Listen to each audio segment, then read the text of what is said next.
Hey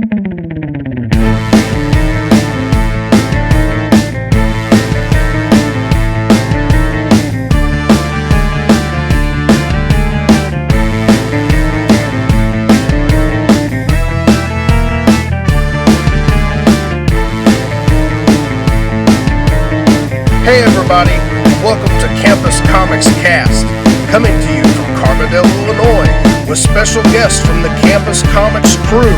And now, here's your host, the man with the previews in hand, Mike No.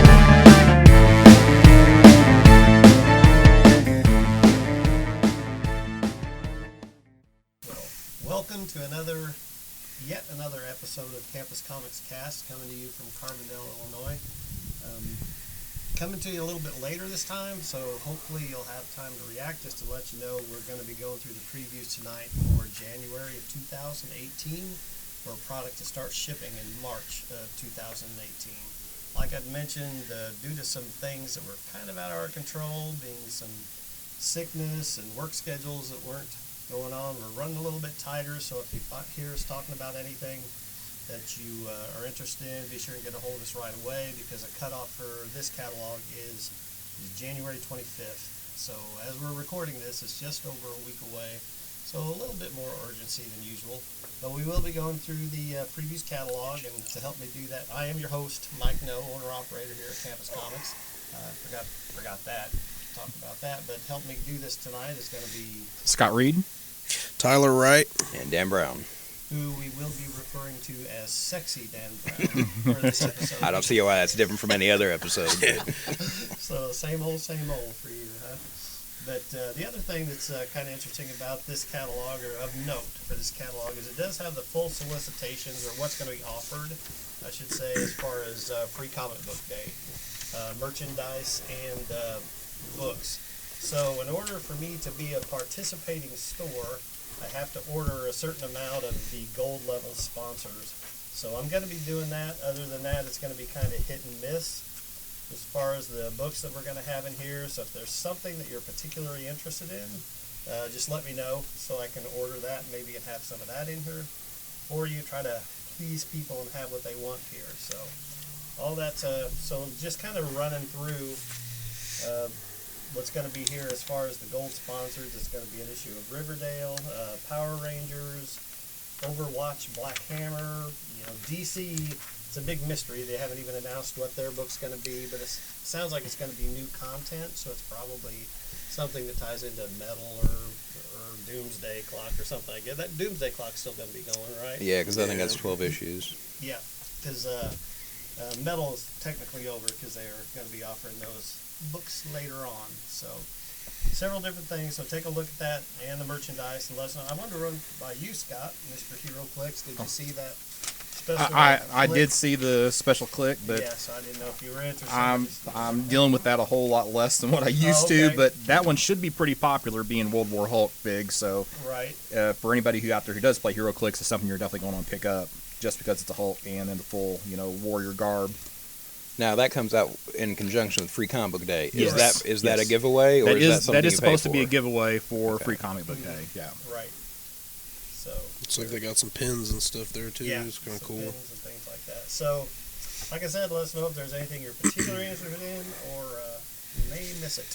Anything else anybody wants to add about that? Or are we ready to start at Dark Horse? Well, if you want to see the full listing, what you should do for future times is put in an extra pre-order for an issue of Previews magazine, get your own copy, and then you can play along at home with us. Right. Yeah, so the first thing I got in Dark Horse is on page 58. Yep, that's where I'm at. Okay, I am actually asking, is anybody reading Black Hammer? Because I'm not actually reading Black Hammer. I've been reading Black Hammer. It's, I guess, currently like they're taking a break, aren't they? Because they haven't had. I don't know how this will be. This looks good. The Dr. Star and the Kingdom of Lost tomorrow, which it's going to be a side book or side story arc to Black Hammer. Looks like it's going to be based on one of the other heroes from like their golden age of heroes. I did read the Sherlock Frankenstein story, and it was really good. It pretty much, it's kind of like the Black Hammer Universe's version of the Legion of Doom, and it shows what they were doing during the events of what happened with Black Hammer and all the other characters. So if you're following up with that story, I'm not going to spoil anything, but it's really good. There's a lot of mystery behind it, and of course Jeff Lemire's writing it, so it's been pretty spot on. To jump ahead a little bit, on page 84, there's a lot of relists for some Dark Horse books, and there are some relists for the Black Hammer trades. So this month, so if you were thinking about, trying to catch up on Black Hammer, that would be a good opportunity to do that. Yep, and if you also want to check out the Sherlock Frankenstein, the trade for that's also in this catalog as well. So, and it's only 4 issues. It's not very long, but it's pretty good. Just to hit on it real quick too, because I know there's a lot of fans out there too. Just jumping back, just the only other thing, there is a new American Gods series started, and I know that it's Neil Gaiman, and a lot of people like that and say it stars things real good. I haven't seen any of it, but just to let you know, there's a new American Gods series started too. On page 68, we've got the Milk and Cheese Dairy Products Gone Bad trade. This was a book that I read growing up and loved it. It's definitely not PC. It's very sort of edgy comedy, probably more in tone with like South Park. But this was a comic that, this is the one black and white comic that me and all my friends read in high school. So I got a lot of nostalgia for this, but it's, still holds up, and it's Evan Dorkin's kind of brainchild. And it's just like a fun book. They did a hardcover of this a while back, and I think this is just sort of the trade version of it now. And that's like the complete everything that was ever published for Milk and Cheese. Yeah, right? I'm pretty sure that's what this is. So, and it's a lot of fun. I don't have anything else in Dark Horse for myself, but No, me neither. Well, on page 75, we've got a new issue of Usagi Yojimbo, The Hidden. It's listed as number 1 of 7. So apparently Usagi Yojimbo is now switching from just regular monthly to a series of mini-series, sort of like Hellboy and some other stories have done. So it's going to be fun keeping those in order now if you get Usagi Yojimbo, because I believe they are still going to have the old numbering in them somewhere, so you can keep them in order. Double number. Yeah, I think that's it for me for Dark Horse. Yeah. DC. Yep. Hey, we've got the Immortal Men number 1 solicited this month. Again. Flashback for longtime listeners. Yeah. Well, when I was going through this catalog and I seen that, I thought when we talked the last one that they had canceled this. They had. So I guess they just canceled all previous orders for the previous time or times they'd offered it, and then just canceled everything. Because everything else just said offered again, whereas this said canceled, and now here it is again. So Yeah, they do have resolicit listed here at the bottom. and notes that all previous orders are canceled. Yeah. So Also notice that the new Curse of Brimstone, the other New Age of Heroes book here, is advanced solicited for April. So I'm assuming they're giving that a little more lead time. Yeah. Maybe that they ran into some production issues. I'm not sure. you learned their lesson. Yeah, with the other books. On page 94, it looks like we're getting new number 1s for the Young Animal line. So if you've been keeping up with that, there's some new. Looks like pretty much the same series. Slightly Yeah. different title on Eternity. Cave Carson. Yeah. Cave Carson has an interstellar eye now instead of a was a cybernetic eye previously. Yeah. Is anybody reading any of those, just out of curiosity? I think Matt Martin's reading most of them. There's been a few, like, people stuck with, like, Doom Patrol, and I don't even see that in here, but that's still, I think it's still going on, or is that going to end with that Milk Wars crossover event or whatever? The only thing I know about that stuff is I talked to Atchison, and I was asking him about it, and he said, I've been reading Cave Carson and all that, and he said, I just don't like it. He said, it's really weird. He said, it's not for him, so They always felt like Vertigo books without the Vertigo label Yeah, on them. for to sure. me. Yeah. That's the way they were Well, advertised. what it looks to me is old Vertigo. Right. This really feels like 80s Vertigo, 90s Vertigo. Why are we doing this now? Again, I haven't read them. That doesn't speak to the quality of them. The only thing I was interested in was apparently in Cave Carson, I believe, there was a backup of Superpowers that Tom Scioli was doing, who did American Barbarian and some other fun books I like. So I kind of meant to check those out and just never did. Well, I'd found out, too, something about it when me and Atchison was discussing those books. The guy that I think wrote maybe 1 or 2 of them, or had something to do with them books, was, I believe, the lead singer for My Chemical Romance. Yeah, Gerard Way. He's kind of the curator of the entire line. Really? Yeah. They pretty much told him, this is your baby, do what you want. When you're ready to hang it up, we're done. Oh, okay. So, We're just letting you do whatever. yeah, they're just getting in the sandbox and letting him play. My next thing's not till page 113, so Well, my next thing's on 98, and that is Action Comics 999. yeah. Oh, What I really want to talk about is what should be on this page with it, and it's yeah, not. and it's not. It Yeah. is the Action Comics 1000, which has been Right. pushed back a month to coincide with Superman's 80th anniversary. That's understandable to me. Oh, for so, sure. I have yeah. no problem with that. I'm glad they're doing it. Mike, do you want to talk about some of the issues with the Oh. hardcover coming out of yeah, that? There's several things going around, but it's like they don't really know what they want to do with it. But one thing you can say about DC is they kind of listen, whenever the fans or the people speak up. Because what happened is there's going to be two versions of it. One's like a $6, $5.99, which is going to be the newsstand edition. There's going to be the hardcover, and the hardcover came out initially solicited at $30 and had all these extras and everything in it. Then they announced the same book, no additional content, $50, and people got upset about that. Oh, yeah. So now they knocked it back down to $30, but now it's not going to have the poster in it. Yeah. Is that right? It's The not poster, they said, will be made available later. Okay, it'll come later, but it was initially going to come with this hardcover. So past that, or if there's other issues, Dan, I haven't really heard. Well, I think we know what the big story is with that. With Yeah. Action Comics 1000. Tyler, you want to talk about that? Yeah, last night when I was on Facebook, a little thing come across my thing from Sci-Fi's Facebook page, and it said there's a report that Brian Michael Bendis, his first DC Comics story will be in Action Comics Okay, 1000. I missed that. Yeah. So that, you're not getting the poster, but that Mhm. could be a big plus too. So Gotcha. Yeah. Is it going to be in both versions or just the hardcover? I'm assuming both. It Okay. wasn't really specific. Yeah, I but think it's a backup story, and I mean, I think the other story here is he taking over with 1001? So Yeah. this would be a good segue into that. I haven't heard an announcement either way about that yet, but I would think that's where they're going with that. So That was why the not? Rumor, Yeah. was that he was going to take action, take over Action Comics. I just want them to sort all this out before Detective 1000 comes out, or I'm gonna flip out if we're going over this again in a year or whenever Right, it is. yeah, come on. Because I've been Stuff waiting. together, right? I was thinking about this the other day. When I was 10 years old, I picked up an issue of Secret Origins, either 48 or 49 from the 90s run. It was an ambush bug issue. And in there's a parody of a Teenage Mutant Ninja Turtles comic that's 1,000 something was the number on it. And I got to thinking, I figured out the math. I will live to see the 1,000th issue of these books. So, Many years later, let's just say. Yeah. We are finally getting there. So Thank it you is twice a month shipping. Yeah, for sure. And Action Comics Weekly back in the day. Yeah. But yeah, it is sort of a real milestone for these books. They've been published regularly for 80 years now. What's next? On 126, we've got the last issue of Mystic U, which I bought the first one a few months ago now, so I feel like that's either sporadic or has been delayed. I'm not sure what the deal is. It wasn't really my thing, but I could see where some people might really be into this, where it's just sort of a school where all the magicians in the DC universe are going to. And so you've got like Zatanna in there, and Sargon the Sorcerer, and like Felix Faust is in there, and things like that, and Dr. Occult. So if you're a fan of like the DC Magic stuff, I would think people would be picking it up. I'm really surprised there's not more hype around this book, because I feel like there's definitely an audience there for it.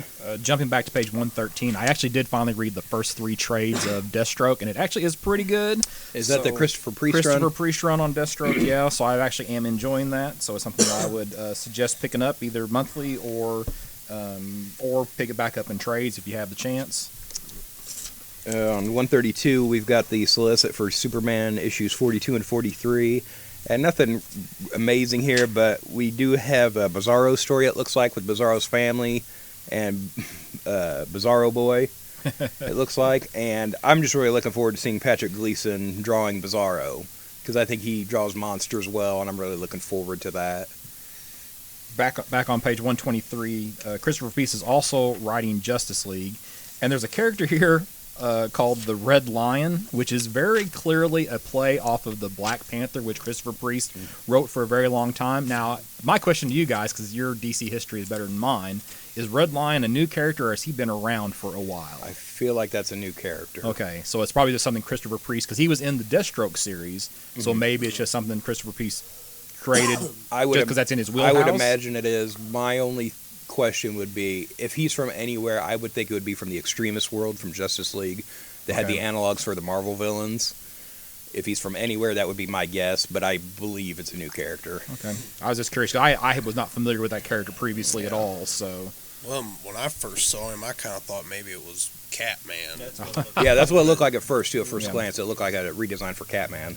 Yeah, but he's very much very similar to the Black Panther character. So I don't see why you would say that. I mean, he's a different color, obviously, and you're it's a right. different kind of feline. But if I remember right, he's also from Africa, and he's also a king, and he's yeah, it's very Don't stereotype, Yeah. Scott, please. Well, it's 2018. there we go. All right, On 150, we've got Absolute Batman: The Killing Joke hardcover, which has both versions of the colors, which I appreciate because they did the redo of the Brian Boland interpretation of the coloring a couple years ago, which is fine, but I still miss the original sort of gaudy, really bright color palette of the original. I feel like that adds a lot to the story. So I was a little bummed when they kind of dropped that for that edition, so it's nice seeing that come back for this. And I think there's also some additional a Batman black and white story that Boland did in it too. dropping back to page 139. Bug, the Adventures of the Four trade paperback. I've been waiting for the trade to actually try to read this. Mike all read art. Anything else you want to say about it? And all Reds both worked on it, or Yep. all worked on it and everything. And of all the Young Animal stuff that's happened, this is the one that it's short-lived. It's just a mini-series. This is the one that people seem to stay the most enthusiastic about. They really, people who read it really liked it. So, 'cause yeah, it's just typical goofy, fun, all Red stuff. Right. With the some of the new guys characters and stuff in it. I read, I think, because how many issues does it had? Like 6. 6. I think I read the first 3, and I couldn't get into it. It was dragging for me. Oh, really? Like, it was cool seeing a lot of those characters and stuff, but there was moments I was just like, ugh, next book. I couldn't get through it. It was kind of boring. Well, I'm gonna pick up the But- trade. Yeah, I'm a trade reader, so I always think, well, I'll just wait for the trade. So Well, some stuff reads better that way Yeah. to me. page 146, you got the new trades for Batman and Detective. I kind of think it's silly that they no longer advertise Detective just as Detective Comics. It's now Batman Detective Comics. I guess for sorting on the stands might be a little bit better. Not for sure about that. They do that with the covers sporadically too, on just a monthly run of that. Every now and then they'll do that. Because that's how they offer it, but then whenever you get the trades, it's just Detective. Yeah. You know what I mean? I don't know.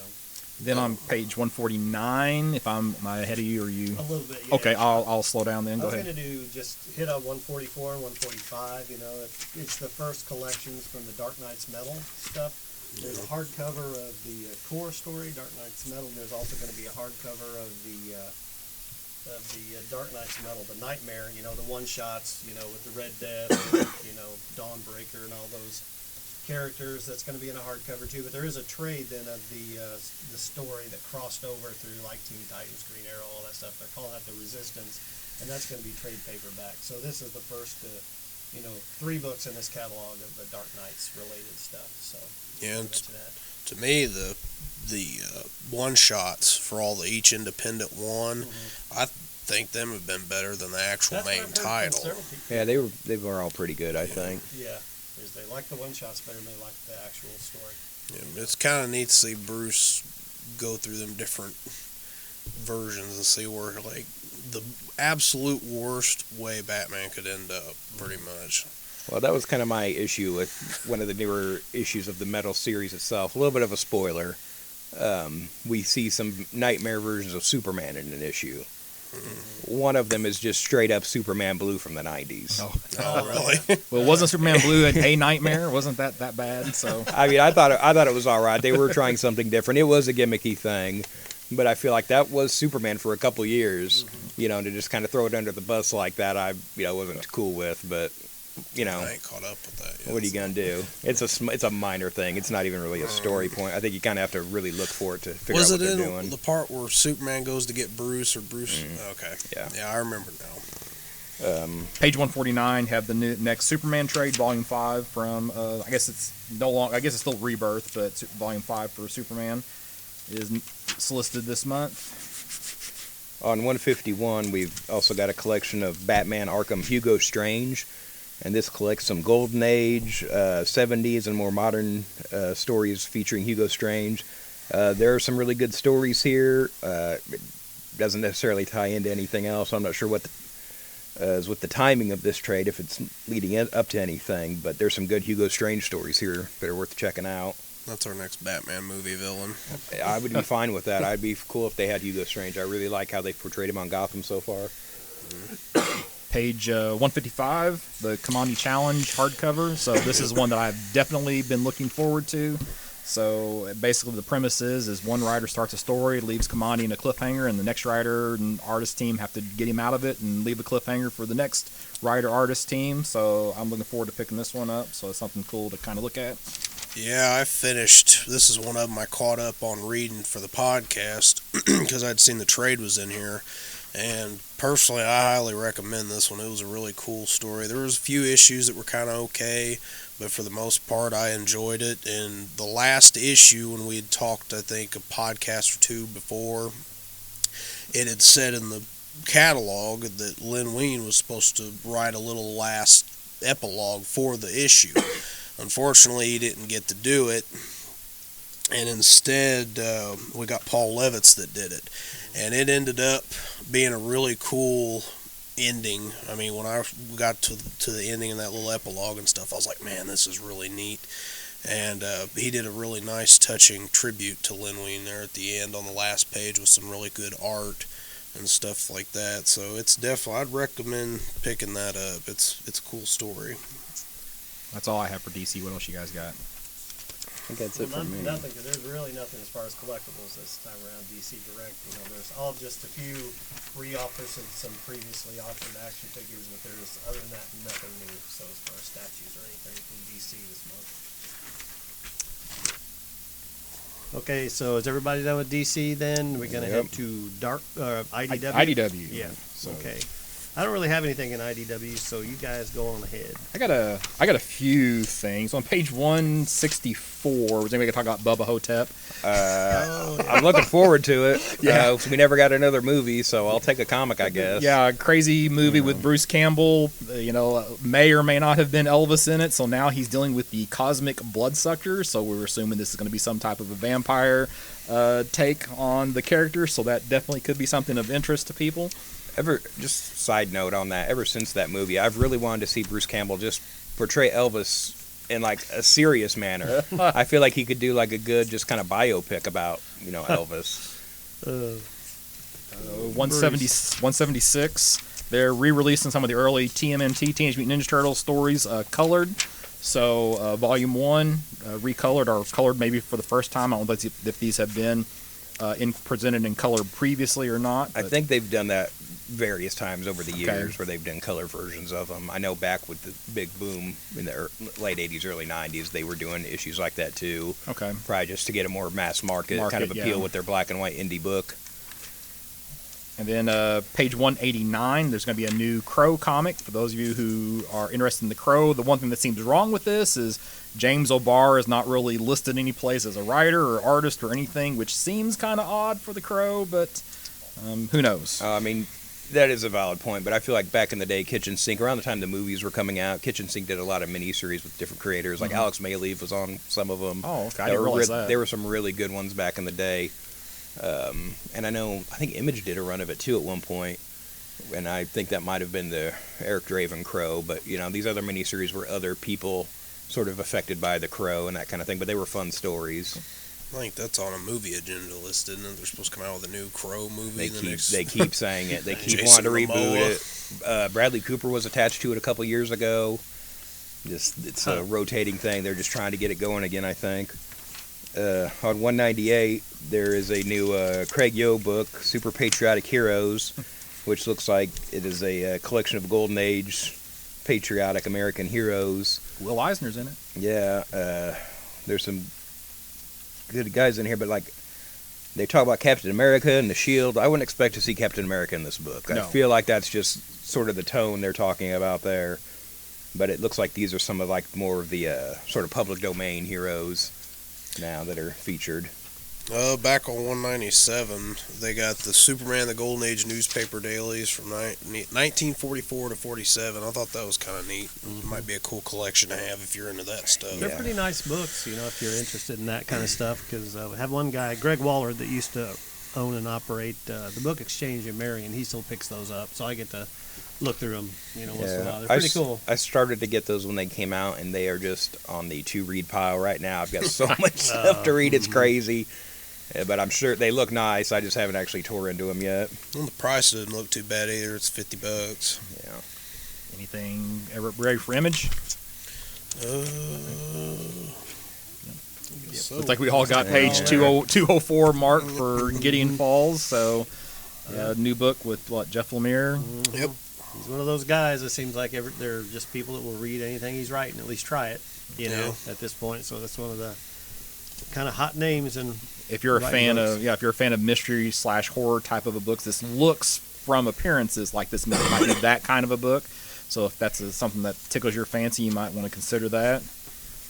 Page 206, Oblivion Song. That's Kirkman. The new Kirkman book. Kind of a weird move, and I think Dan's the one that pointed it out to me, is, they just have the comic here, and then there's also the collector's edition. Collector's edition, $200 collector's edition for a This- book we've not even seen yet. Yeah, this feels like more in line with a video game collector's Edition, yes. Because you get the comic book, but you also get an exclusive #1 foil stamp variant cover. You get an 11-inch statue of the main character. Who we don't even know if we like yet. A Yes. lapel pin and an art print. And it's only 1,000 of these. Yeah. So If you want one, Sign better up. get it now. Ground floor. Something that did come up with this today that I thought was interesting and original, and I think it was kind of actually pro-retailer, meaning me, is they did announce that supposedly in the shipment, which is late this particular week, certain retailers are going to get a copy of the first trade paperback of this book. So they're going to, basically what they're doing is reassuring us 6 issues are in the can. Oh, that's cool. You know what I mean? And ready to go. You And don't have to ready wait to go. 12 months to get 6 issues. Correct. It's all marked not for resale. I'm sure you'll see them pop up on eBay, because, all us retailers pay attention to that when we're not supposed to sell something. But yeah, we're supposed to get a copy of the first trade, which is the first 6 issues, which is going to predate the actual book by 2 months, so we'll get the first trade before the first issue comes out in 2 months. And also, we'll have a copy of the trade here in the store 8 months before the trade comes out. Wow. So that's kind of something. I think it's just Image trying to reassure us it's done and ready to go. We're not going to but flake that out. doesn't necessarily mean customers can come in and pick that up. Exactly. Yeah. They can just kind of maybe look through it or get And kind of a feel of the book. Right. Yep. And that because what would be the point if you could read it, unless you really like and just had to have it. Maybe that's another way to pitch this $200 #1, right? Right. Yeah. So Which I'm sure Mike will sell to you for no more than $195. Yeah. If you did I'll want to give you a pre-order break. that, If he'll you knock at wanna least do $5 that, off of that one for you. At least. So I'm assuming, though, this is taking Invincible's spot on Kirkman's schedule, then it seems like, since that just wrapped up. I would now say this so. Is going. Yeah. You just got to get your Kirkman fix. Yeah. Which was just so weird. I think I mentioned it last time, so I won't belabor it, but just so weird that issue 143 of Invincible came out, and for the first time it went up to $3.99 instead of $2.99. For real? When there were 2 issues of this book Oh, left, it boy. went up from $2.99 to $3.99. And then that final issue, 144, is going to be like a $5.99 or $6.99 course. oversized. Oh, oversized at least. Yeah. Okay. Right. Yeah, so that's fine, but it's just so weird to me that last issue they couldn't hold that at $2.99. Page 220, the first trade for the Realm. This is kind of like, my understanding is Dungeons and Dragons in a post-apocalyptic world. So if that's something that you might be interested in, something to think about. And then on page 221, you have the first trade of Retcon. I picked up the first issue of this, and I haven't gotten around to reading it yet. So I'm probably going to go ahead and just jump in and pick up the trade anyway. And then just wait for that to come in and read the whole series in one shot. But it's something I'm definitely taking a look at. Did they just change it up every issue? Is that the deal? It's It's just a new thing every month? I don't know. Retcon? I haven't even read the first issue to even say. So So everything they They're did just- in one issue, they yeah. undo. They're the just next. Yes. leaning into it with the title. Now on 240, jumping ahead a little bit, we have another issue of Moonshine, which I'm happy to see because we've had a kind of a big gap in between the stories here, it looks like. But we just had number 7 last month, so I'm hoping that means this book is sort of monthly while the story's going on. Again, it's just a fun, one of my favorite new series of bootlegger werewolves. So, something different. I was wondering, is that book in trade as that first I trade imagine came the first out? It is, yeah. Okay. And again, that's Azzarello and Rizzo working on that. One thing that's nice about Image and their trades too is the first volume is usually very, very affordably priced. Most of the time, they're in like the $9.99 range for the 6 issues, the first arc. So anytime you can see volume 1 of an Image stuff, it's usually not too expensive to pick up and give it a chance. And on top of that, we here at Campus Comics, we always discount trades and hardcovers by 20%. So you usually get the first issue of an Image or the first volume of a trade by Image for $8 plus tax. Anything else, Image? I think that's it for me. Marvel. The annoying other book. Yeah. Everybody shuffle around. Yep. Well, I'll go ahead and get it out of the way. Page 5 in the Marvel previews. Apparently the last issue for the Death of the Mighty Thor arc. So this is one I may not wait to pick up in trade. I'm probably going to have to pick up this single issue just to get the punchline for the story there. And cry afterwards. There may be tears involved in this particular reading of this particular comic book. I'll tell you what, you've ramped that up enough. I've been wanting to kind of check it out myself. The one thing that's keeping me from doing what I just said is the fact I need to take it all in order, and I've not been picking it up monthly. Been doing the trade, so I'm probably just going to have to wait and pick it up in trade. But I may want to have that issue as one of my keeper issues. Yeah. Right after that, we've got Amazing Spider-Man number 797. It's the first part of this Go Down Swinging story. What I think is interesting about this is there is a trailer for this online you can check out. I know it's on YouTube and probably some other places around. It doesn't seem to be a lot of emphasis on it in this catalog, though, so I'm not sure what that's about, but this is definitely supposed to be like a bigger story they've got in the works. But I haven't really heard too much about it online aside from the trailer they put out. Did I hear something about Dan Slott leaving Amazing Spider-Man? Could be. I haven't heard, Okay, but I don't keep up with it either. And what's crazy about Amazing Spider-Man, anytime I read it, especially the Dan Slott run, I always enjoy it. But for some reason, it doesn't creep to the top of my to-read pile. But it's almost always really, really good. So my next thing's on page 15. Okay, now this is not actually about the title on this page, which happens to be Incredible Hulk number 714. But this may have been in previous months' previews, but there's this little "Where is Wolverine" button. Has that been in stuff in previous months, or is this the first month for that? Is this the first of those They have mentioned that. I think this might be the first catalog with the actual label, because Okay. the first issue this actually happened in was the new issue of Captain America that came out a couple weeks ago with Cap fighting Kraven. And the after credits apparently is just the last page of the book, because I think we had some question about that before.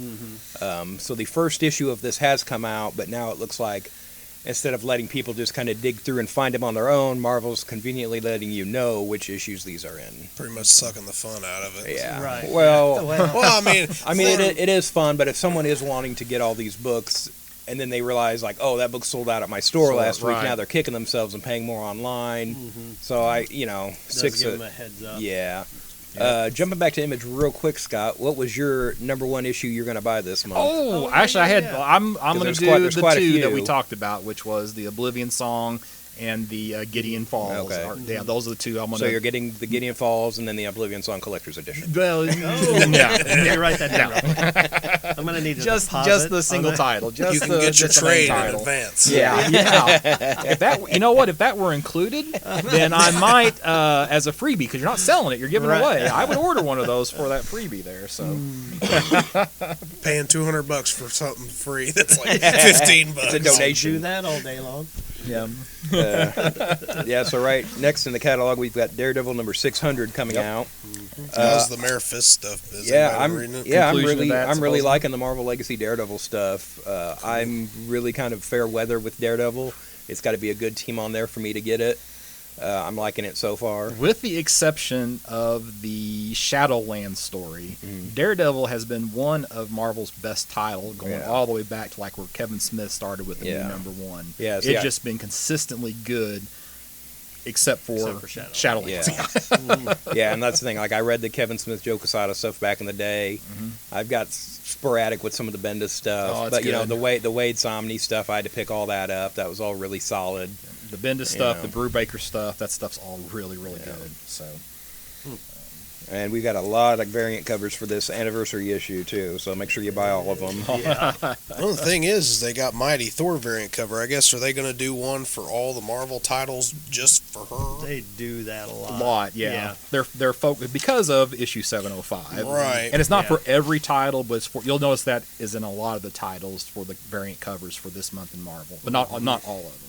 Yeah, but most of the time those again are like incentive variants, you know. So there's stuff that you have to order astronomical numbers of the regular covers in order to get some of these variants. So there's also in this particular issue they have listed a remastered variant cover by Frank Miller. So I'm assuming that's some classic art that he did that they're probably recoloring for this.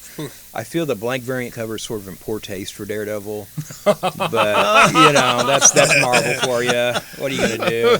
You know. Well, they just had a blank variant cover for Daredevil just a few issues back. So,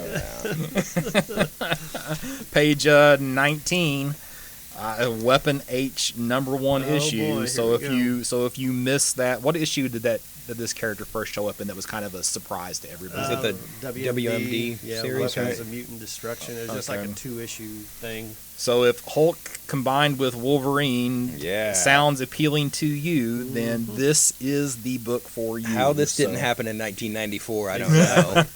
Could not You know what I mean? Maybe it was an idea then, and they just was like, "We'll save it. Yeah, we might need it." Because that's what Marvel does. They hold on. Page 21. If you're wanting to rev up for the New Mutants movie later this year, we got a New Mutants 6-issue limited series starting in a couple of months. On 32, we've got Invincible Iron Man 598, and that's another Where is Wolverine issue. So if you're looking for those, that's one to pick up. And it looks like maybe the cover implies we're going to get some type of closure on the infamous Iron Man.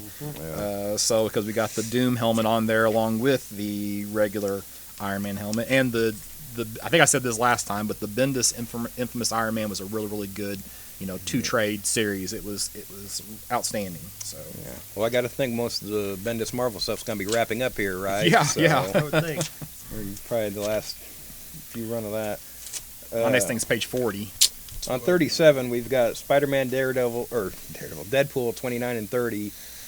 This is still going on? Yes, it is. Are people enjoying this book? Or? I got one guy that buys it. Yeah, because when I started, I assumed it was a mini-series or something. Yeah. And now it's 30 issues deep. Yes, I guess, I mean... that's pretty ongoing for Marvel these days. Oh, for sure. So, yeah, I mean, it's a couple people... No, I take that back. I got one person that's got it on their pull list, but I sell a few copies a month. I mean, it seems like on paper, why wouldn't you do that book? Right, yeah. Just with the popularity of those characters, but I never would assume that concept had that much steam. Yeah. But, because I was just trying to think, looking over at the shelves, because I think there is a mini, that Old Man Logan versus Deadpool. That's like a mini series. Yeah, see, I assumed it was something like that. Yeah, gotcha. Page 40 and 41 is focus on Venom for true believers. So they have a bunch of $1 issues. Yep. So if you're one of the many who does not have Amazing Spider-Man number 300 because you don't want to drop $1.50 for a decent copy of that, you can for $1 get that story and have it be a placeholder in your collection until you do. Well, get the money to pick that up. The other one you can do that with is Web of Spider-Man #1. Which we saw on sale this summer for $100 at a convention, and I don't know why. I still can't understand why that book was priced that high. But there you go. But again, you've got several different, Venom key issues here. You got Lethal Protector #1 is another one being offered, and that's one of my favorite comics. I really just love that particular issue. Think it'll have the full cover with this one? No, I think you're seeing sort of a black cover here. I think that's probably what it will end up being. Yeah, I don't think they're going to have the foil web pattern of the 90s original. But they got 9 different Venom books that you could pick up potentially for $1. So something to take a look at. I'd say a lot of this too, not only being that it's the 30th anniversary of Venom, but they're been talking about this movie quite a Right. bit here lately. In the last few weeks, I've seen a lot more about it, and Tom Hardy's going on about it. So, I hope he has a crazy voice. yeah, Yeah, I just saw today too. I just saw a headline. I don't know if this is confirmed, but I guess Tom Holland's Spider-Man is supposed to be set for the Venom movie also. awesome. Oh, So nice. it'd be silly not to have Spider-Man in yeah. a Venom movie. So it looks like that's happening. Again, I just saw this a few hours ago as we're recording this. I don't know how legit that is, but why awesome. wouldn't you? My next thing's not till page 95, so you guys Well, go for a while. On 46, we have the 4th issue of Marvel 2-in-1. This is another highlight of Marvel Legacy for me. So far only the first issue's out, and I loved it. We've got Human Torch and Thing teaming up again, trying to put the Fantastic Four back together. Something that should happen. Yeah, you it know, should. we need an FF book in Marvel. So I don't, regardless of what the behind the scenes, bickering's about. They did, Bendis did use the Thing and I'll sort of say Reed Richards and Human Torch in that infamous Iron Man series, so they do kind of pop in there, which is only a few months back. So they've been around, just not in their own title. I dig that cover too. Really Kirby looking. Yeah. On 51, we've got Marvel's Ant-Man and the Wasp Prelude #1, and this looks like a tie-in to the new movie coming out. I feel like these should be super popular with as good as those movies go over. Do anybody pick these up when they do these? Yeah, not huge numbers, but yeah, I mean, because they're actually doing one for Infinity War too, and it's actually, these are usually 2-issue miniseries that lead up to the movies, and the Infinity War was actually going to be like 3 issues, and I sell a few of them, but it seems like you said, Yeah, you think that would just be printing money? even You if know. people aren't reading the comics, it seems like Yeah. they would say, oh, these are out there, the people, the fans of the movies, you would think, but Well, the countless times I've been in here after a big blockbuster film like that's hit the theaters is, you get people, that's like when the first Guardians came out.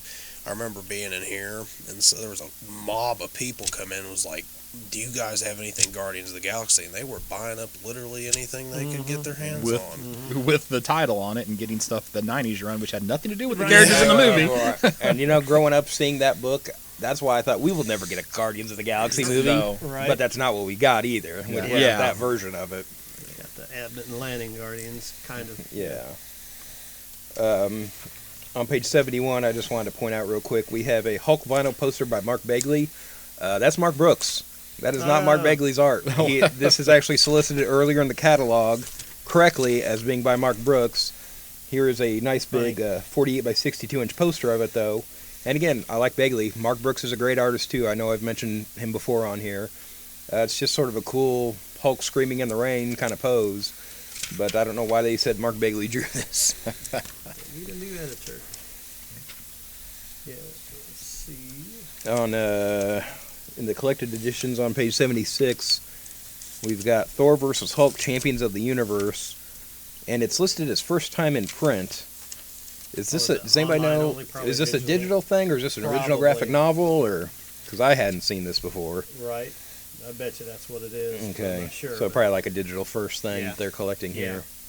Did Comixology have a Thor versus Hulk series that was exclusive to them or for just a little bit? Maybe that's what They this is. could have. I don't pay attention to too much of the Marvel stuff on Comixology, but that could be what it is. Yeah, see on page 79 is the second volume of the current ongoing Darth Vader series. Yeah, which, that's been pretty has- good. Has really been good. That seems to have been the highlight of all the Marvel Star Wars stuff. So far it seems to really be the Darth Vader stuff. People really liked it a lot. Yeah, people have talked about having good writers on all the Star Wars titles, and Charles Soule, who's the writer on this, is the writer currently on Daredevil. Yeah. So, or no, on the previous up into the current run. No, he's still No, he's on, still, yeah, he's still on still- Daredevil. Yeah, he's yeah. doing the Mayor Fisk story. Yeah, so On there. On 95, we've got a collection of Punisher the Platoon. Yep. And now this series hasn't finished yet, in real time, but I'm really loving this book.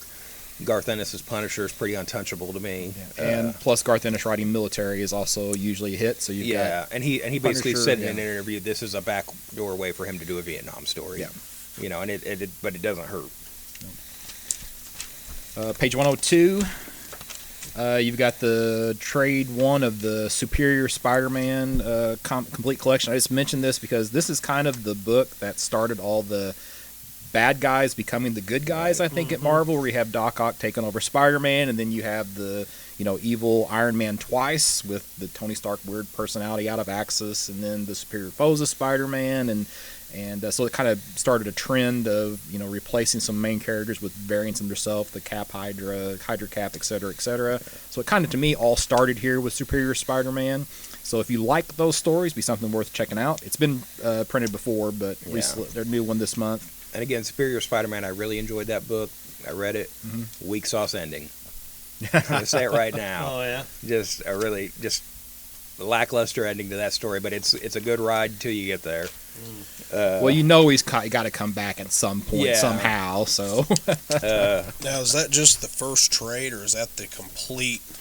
since it says complete that's volume volume 1, it's probably going to be multiple volumes for the complete. Usually what they do with those things is, like, if the Superior Spider-Man took 4 trades to do, they'll do it in 2. They'll put it in like 2 oversized trades. Yeah, no, this only goes up to issue 16 of the series, and I know it ran for like way over that, probably 20 or 30 some issues. So yeah. I was about to say, I know, because me and Josh was talking about this a while back, and for years or for a while there, he was talking about he didn't want nothing to do Oh with yeah, it. for And sure. then He's hardcore Spider-Man. Well, he started picking it up, and I guess his opinion changed on it. He said he definitely recommended it, so I've been trying to get him. And Well, I mean, I've done that with stuff too, just because comic books are a business. You vote with your dollars.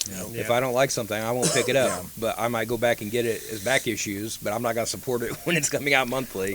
One thing that I liked about Superior Spider-Man is, like, a lot of times they just randomly throw, you randomly gonna throw a Peter Parker back in at some point, but he's actually really sort of there the entire time. So it's not like he's not there and not having an impact on the story like you might expect from how it was solicited. For sure. But so he is still around in a fashion. And that was definitely a more interesting aspect of the story, because it wasn't just evil Spider-Man. No. Because he starts influencing Ock.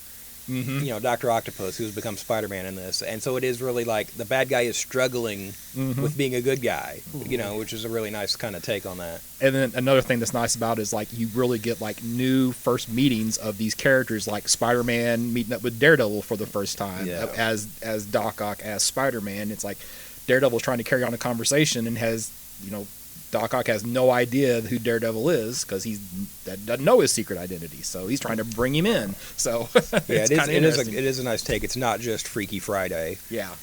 So it is kind of fun. Back on 96, we've got the Marvel Legacy Companion Trade. And this is a collection of some of the one-shots that came out with Marvel Legacy with some of the canceled series that they're kind of giving another try. So if you want to check up on those are all here in this one collection. got that kid dabbing on the front. Yeah, Forbish Man from not brand which I can really do well tonight. Without even trying. Right. I don't have anything else in Marvel myself, so. Towards the end here, we've got the this month's short box is the Marvel Graphic Comic Box of Hulk. Again, whose art is that? That's Mark Brooks, not Mark Bagley. But again, sort of a cool, box that we've talked about before with these. And we still got a couple posters. You don't know what they are. Yep. In this, but again, there's the Amazing Spider-Man 797 by Alex Ross that looks really nice with the Green Goblin, and then the Thor 705 sort of final issue, presumably. Poster, yeah. I think that's it for me with Marvel. Back of the book.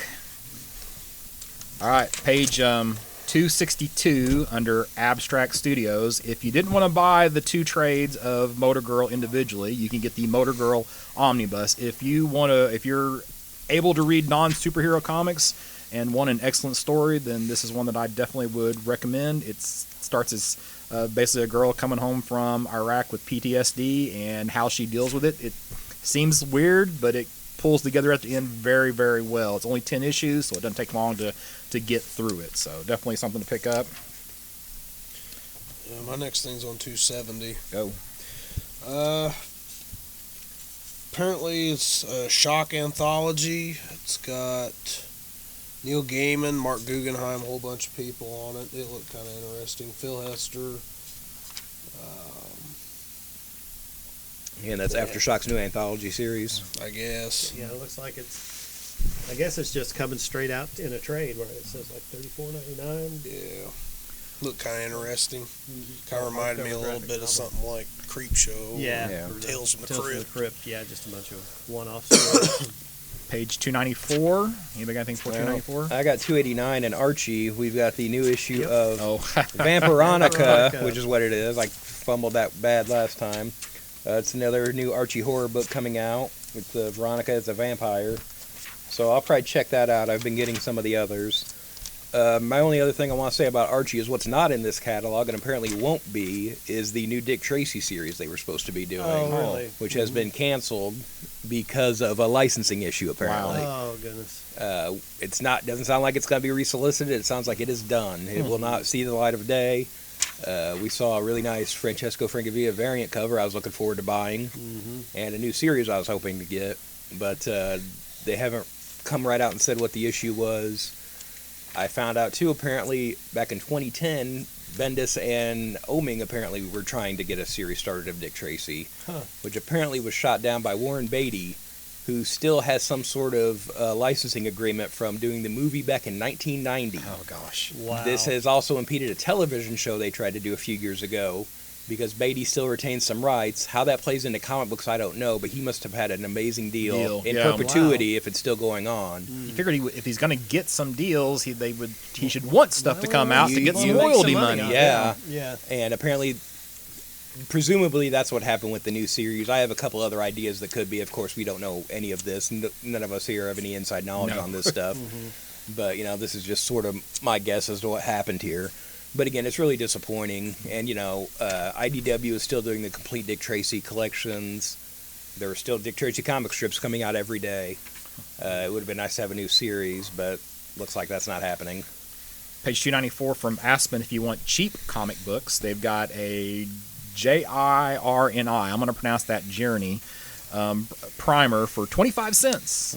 So read the cover price, 25 cents. Something it's heck, buy one just because it's 25 cents. Yeah, that book's been out for a few years now too, and I've never known how to pronounce that really. I would guess Journey, but Yeah. it's just a misspelled Journey. But who knows? Maybe the J's silence. Yes, Like, it's Ernie, Bert and Ernie. Soft J. Y'all can- 332 is my next thing. So, all right, you have for all of you Cthulhu fans, there's a Dark Tales: The Call of Cthulhu graphic novel from Canterbury Classics. So something you might want to check out. On 336, we have a new Green Hornet series from Dynamite. Amy Chu will be writing. I think this is kind of picking up from the previous series that was started by Kevin Smith, where it looks like Kato is kind of taking over the role of Green Hornet, where Britt Reed is missing, it sounds like. So I'll probably check this out. I really like Is something. that Kato or It's his or daughter. Yeah, It's Kato's daughter, who is the Kato of this generation's Okay. Green Hornet.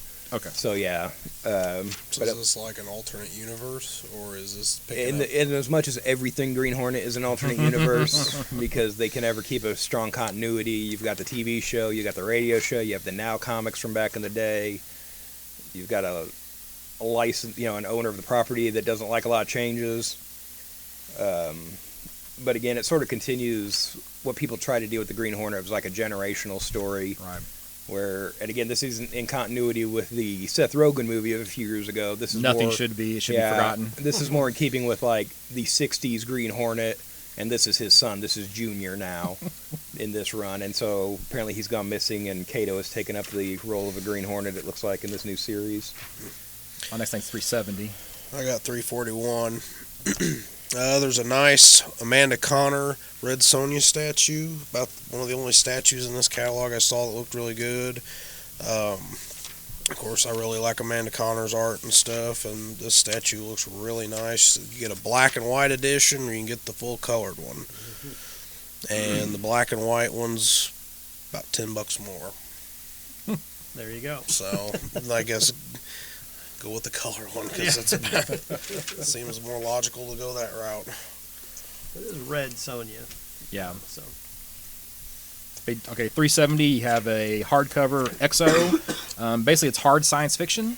So if you're interested in hard science fiction, then check out EXO from Humanoids. Not a company I think I've ever ordered anything from, but Back on 353, we have Mega Robo Brothers graphic novel. Looks like just sort of a fun, all ages kind of story with a couple brothers in there. my next thing's on 378. You make anything for 378? On 371. Oh yeah, so on 371, I just want to point out the magic of previews, where you can have a Milo Manara book right next to Disney princess books. So something for the entire family there. Different kind of princesses in those stories. There you go. Yeah. 378, you have Infinity 8 coming from Lion Forge. Basically, this is apparently another sci-fi mystery with a bunch of European comic all-stars is how they are advertising this. So again, sci-fi in the comic medium. Usually sometimes it's pretty good. I'm going to give it a shot. Right after that, we've got Puerto Rico Strong, which looks like it's a book that some of the proceeds will be going towards the relief efforts in Puerto Rico after the hurricane they had there. So maybe check that out. Page 382, you have I would classify this as a kid's book. I guess it is because it's from Lion Forge's Cub House line. You have Art Baltazar and Franco of Itty Bitty Hellboy and Tiny Titans and such. Yeah, so for the younger ones out there. Yeah, and we've got art by Chris Garuso. I've never known how to pronounce his name. He's done like G-Man and some other kind of fun all-ages kids books. So I think it'll be interesting to see these guys teaming up on this one. My next thing's on 416. On 393, we talked about a similar book maybe last time, but we have a manga series called Kuma Miko, Girl Meets Bear, where it seems like another girl hanging out with a bear. Is that a genre I was unaware of? That's weird. Promoting bestiality is what they're doing. Yeah. Again, it looks like maybe just a fun manga book, but I don't know if that's a thing. It's weird though. Have two of them. Well, the thing about manga is they have books for everything. Oh, yeah. I mean, it's crazy how it's viewed differently. The quote-unquote comics there are viewed differently than how comics are here. Yeah. So. And again, it's not something we really stock at the store here, but that doesn't mean we can't get it. Right. It's just, if you're looking for something, we can get it in probably. Just ask. Mm-hmm. On 404, we have Truth, Justice, and the American Way, the Joe Shuster story, which looks like it's a bio about Joe Shuster, one of the creators of Superman. As a quick aside, AMC's running a Robert Kirkman series basically about the history of some comic events, and they have one episode on Siegel and Schuster. There's an episode about the forming of Image. There's an episode about the forming of Milestone Comics. It is very entertaining and very informative on that series. So if you've got AMC, you might want to check it out. Okay, I was kind of apprehensive about that series. Is it movie heavy, or are they actually talking about the comics? The comics and more so the creators. There's a lot of time spent on the creators specifically, and they're interviewing the creators. Okay. I mean, so like in the Milestone episode, I mean, they have interviews with Dennis Cowan and Reginald Hudland and those 7 guys that started Milestone. Same way with the Image episode, they're interviewing McFarlane and Liefeld and Jim Lee. Well, maybe not Jim Lee. He may have been too big for it. I don't remember for sure. But most of those guys are Silvestri. They're interviewing them. I'm just started the Wonder Woman episode yesterday, and of course, it's going into the whole history of the creator of Wonder Woman and his interesting life. Yeah. So no, it's not movie heavy at all. Okay, because so many times anymore when there's a comic book documentary coming out, here's a clip from the new Marvel movie or something. They're so movie heavy. It's like I want to know about the comic books. I mean, like in this Wonder Woman one, they're interviews with Linda. Oh my gosh, Carter. Thank you. Yeah. I forgot her name. But so they're interviewing people. There's very few like clips like that from movies and stuff like that. Because I was probably gonna pass on it, but now that I know that, I might have to check that out. Yeah, I mean, they talk about like in the Siegel Schuster, they talk about those guys going to Neil Adams and getting help on the royalties, and there's interviews with Richard Donner in it and stuff like that. So it's a pretty solid series. Okay, cool. So. I got something at 420. Is anybody? 416. 416. The Factory, advertising itself as Fallout meets Mad Max. Yeah, there you go. Something to try. Go. 420. I don't read Tank Girl, but I know here a while back you had a customer come in and was asking about it. I guess was it for a granddaughter or something like that? Yeah. It's just crazy. I always see these older women coming in here, and they're always asking for the weirdest things that you wouldn't expect old women to be asking for. But, I don't think you carry a lot of Tank Girl, but you can order it if you want it, if it's something you're into. It's available. Yeah. And it looks like they're going to have a free comic book day thing. So Maybe something to think about having. Page 437 from Tomorrow's Publishing, there is an updated Jack Kirby checklist. So if you are a person who thinks they want to collect everything that Jack Kirby has ever done, one, you're insane, but two, this would be the checklist that you would need to make for sure that you have everything that Mr. Kirby created during his lifetime. So good luck. I wouldn't say you're necessarily insane wanting to do that because it's quality stuff. It shows Well, that's good true, taste. yeah. Right. But that's probably pretty insurmountable just financially. Oh, yeah. Yeah. At this point. Who's going to talk about Bloodshot on 442? I want to talk about this amazing preview page that we have next to it, featuring 4 pages from the book Yes. by Jeff Lemire. The entire book is that way. No, Oh, told my God. entirely in pitch black darkness. I want to bring up, too, this is a habit of Valiant going back to their original run of Solar, which featured the amazing all-black cover that Barry Windsor Smith signed. Now, didn't John Byrne do like an all white issue of a comic at some I think time, there or may have been multiple? an Alpha Flight, but I think that was a character lost in the snow. So I think you yeah. had white background, but probably still a character in the foreground. yeah. So a little better than this. I think on his She-Hulk run, I think he did like 3 or 4 pages where it was just word balloons throughout the entire thing. So this is a gimmick that's been done before. is it just for this issue, or is it for... I think it's just for this particular story. Yes. I thought you was talking like every issue of this. I'm No, like, no, really? no. I'm like, what? My next thing's on 484. Oh, on 469, in the book section, we've got the DC Comics variant covers, the complete visual history, Frank Cho exclusive edition. So it looks like this is a variant cover for the book about variants. Covers. It's a So- coffee table book about coffee tables. Yeah, if you like variants, we'll hook you up. On 468, I've got a couple things. There was a really cool art book, an alternative movie poster collection. I guess it's just like different takes on movie posters and things like that. And of course, the Back to the Future DeLorean's on the cover, so that definitely had me looking at it. Yeah, there's a lot of that stuff like artists will do online that you've seen. Some of them are pretty cool. Yeah. You know, like I know one, I can't think of his name right now, but there was an artist probably about a year ago. They did a bunch of posters for sequels that never came out, like Rocketeer 2 and different things like that. And some of them were kind of fun ideas, you know, like what could have been. So there's probably some cool stuff in that book. On 473, we've got the art and making of Pacific Rim Uprising, and this looks like art for the new movie that's coming out. So I would assume there's probably some Jaeger concept designs and things like that that maybe aren't featured in the movie. So could be some cool stuff in there. We'll talk about some shirts that they never carry in our size. Yeah, there is one I wanted to bring up on 487 in the graffiti section. There's a Superman Crypto Ray Gun shirt, and I'm not sure if this is an old piece of merchandise from back in the day. I can't imagine it's from a story, unless it's like a Crazy Silver Age story, but it looks like a sort of a vintage ad for a piece of merchandise. Back on 484, there's a Captain America t-shirt I am probably going to pick up myself. So here on page 486, we've got some Justice League movie t-shirts. There's one featured here, the Can't Save the World Alone shirt, which was some of the marketing art leading up to the movie. It's a nice piece, but after the movie was released, they inserted Superman into this shot, so it's kind of like, why isn't Superman on this shirt here? It definitely looks cooler that way. Yeah. It's not like it's a secret that he's in this movie. On the next page here, we've got a Superman Ray Gun t-shirt, which I'm not sure if that was like an old merchandise piece. This looks like a sort of a retro ad for something, for a toy. Dick's Five Back and in the Dime day. style looking Yeah. thing.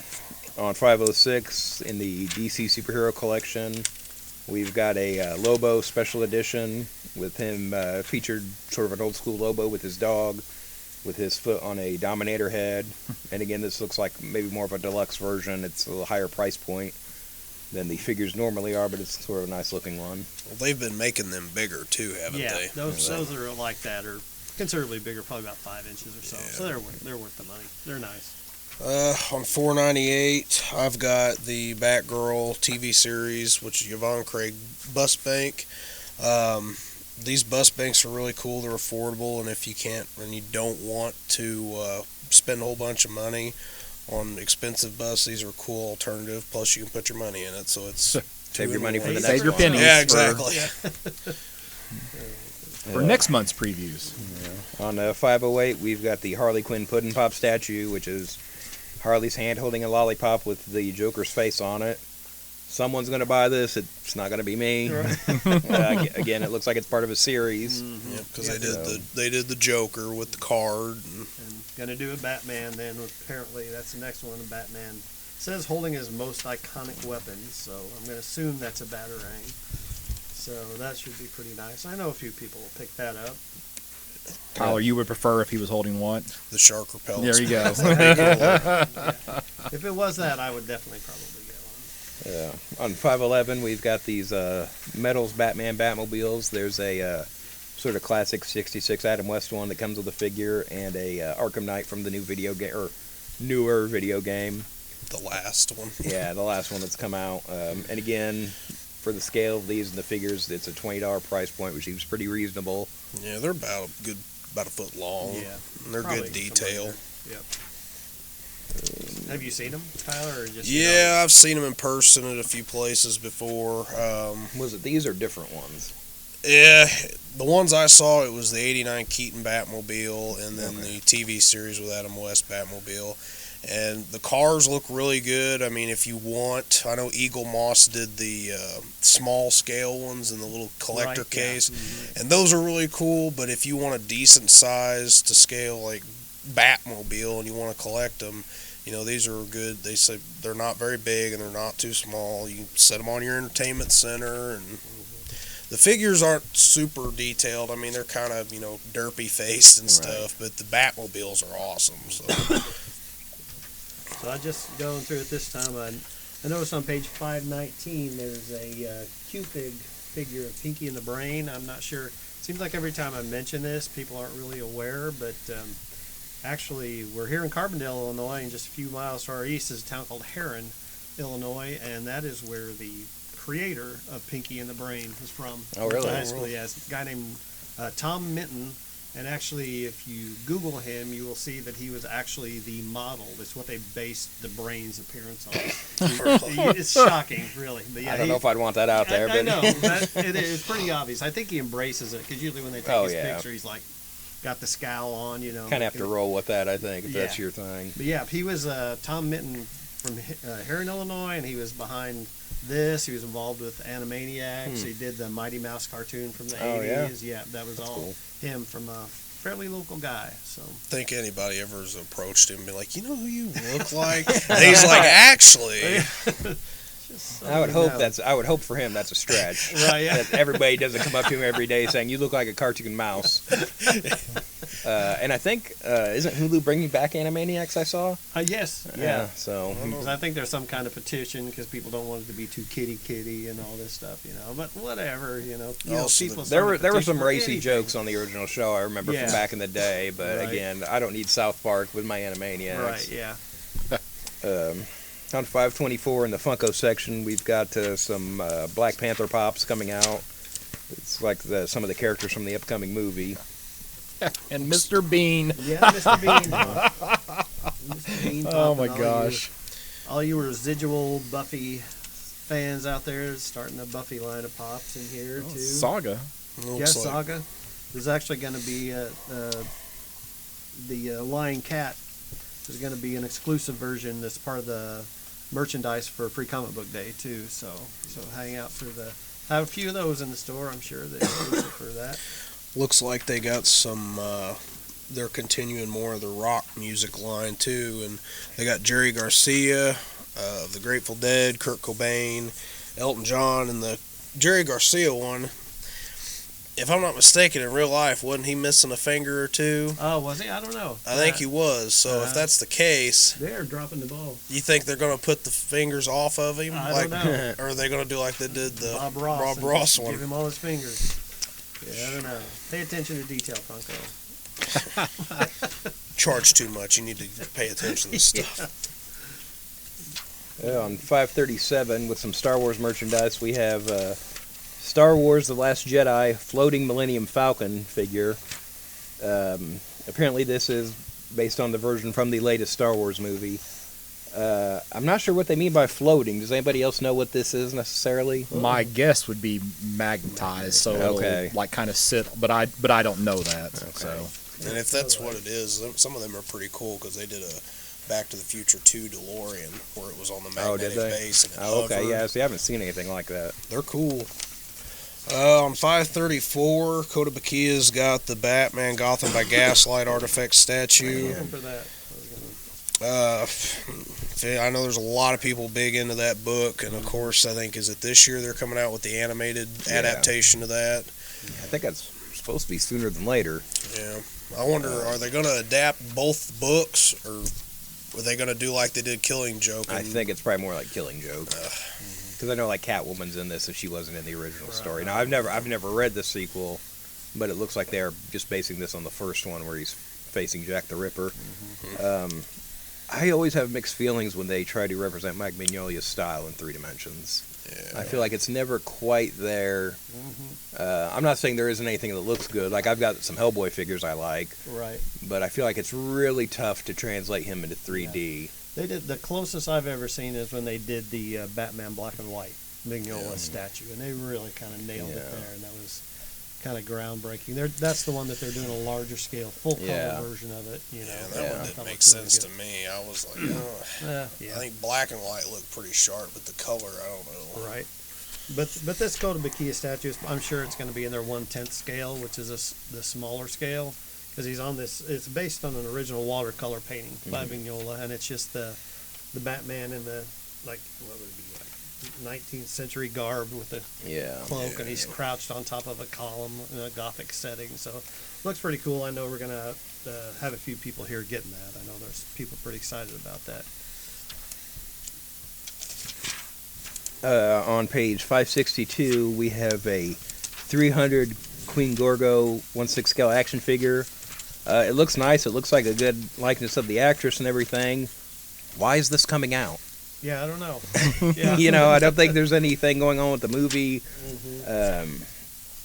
It says it's been previously solicited. I don't know if this is... It seems like a new item. It seems like something that should have come out when the movie did a few years back. Right. Right on the next page is the really, really nice Scars of Dracula, Count Dracula scale statues. Of course, it's got a nice price, too. But nice Christopher Lee Dracula, you know, from the old Hammer films. So, very cool stuff. In 576, they've got a Bob Ross lunch pail for you, Mike. You Oh, can bring do your they? lunch to work every day. Yeah, I saw that. And some playing cards so you can... Nice. Buttons. He seems like quite the gambler. Hey, that dude's making like a huge comeback here I lately. know, right? Like, I don't know what the Netflix deal- has I got guess all that's these what it's stuff. from. well, Yeah. did you see the Deadpool 2 trailer? Yeah. Yeah. That's true. Right on the next page here, we have the Rick and Morty Rick Ship Bank, which is like a bank of Rick Ship from the cartoon, and it's only $25, so it's like it's His You know. sketchy UFO car thing he Right. rides around. Also related to Rick and Morty, on page 584, there's a Rick and Morty Munchkin card game. So if anybody's a fan of the Munchkin card game, then you want a Rick and Morty variant of that. There you go. Your dream has just come true. And you have some odd dreams. That's right. I think that's it for me in this Yeah. catalog. I think that kind of wraps it up. Too. You, Tyler, you done? Yeah, that's it for me. All right. Well, I guess that'll do it for this January 2018, our inaugural episode of the year. Hope, again, I guess should have said this at the top of the show, but hope everybody had a great holiday season. I hope your New Year's off to a great start, and I hope your resolution is to read a lot more comics and you pick them up here. But either way, just come in. Yeah, if you want to get your own copy of the catalog of the previews, like Scott had said, we'd be happy. We have them on the shelf. We'd be happy to get one in your hands so you can follow along and see what all's out there. Because we just, believe me when we say, we just cover a fraction of what's in these catalogs. It's 500-600 pages of merchandise every month. So come in, pick up the previews, start a poll list. If there's just stuff you're missing, there's a solution to that. Just start a poll list. It's super easy. Just come in. We're here at 816 East Main Street in Carbondale, Illinois. The phone number here is 618-457-6011. You can follow. Please give us a like on our Facebook page. where we keep you updated with what's going on in the store and what's going on with, like in this case, delivery of the product. Still waiting on our books this week, but doesn't happen too often. I'm sure they'll come in tomorrow, we hope. Also want to remind you that if you're enjoying the podcast, be sure and subscribe to it. We've got the podcast up now on iTunes, Google Play, Stitcher, TuneIn. I can find it on my Podcast Addict app. There are probably some other spots too, so please subscribe to it. It would help us out, give us an idea of how many people are actually listening. But no, that's it for me. So your contact information. All right, so this is Scott Reed, www.burgcomics.com, burgcomics.com. Also find me on Facebook and eBay and et cetera, et cetera. All the links are available on the website. And I'm Tyler Wright, and you can find me on Facebook or here at the store sometimes on Saturdays. This is Dan Brown. You can find me online on my Twitter, WordPress, and DeviantArt sites, Detective651. You can also find my work on the novels of Jason Nugent, which has a new one coming out this week, Rise of the Forgotten. So if you want to see some more of my art, you can check that out there. Cool. All right. Everybody done? Done. All right. Well, I guess that'll do it for this month. Tune in next month where we'll go over another catalog and maybe have some other stuff to talk about. Thanks a lot, everybody.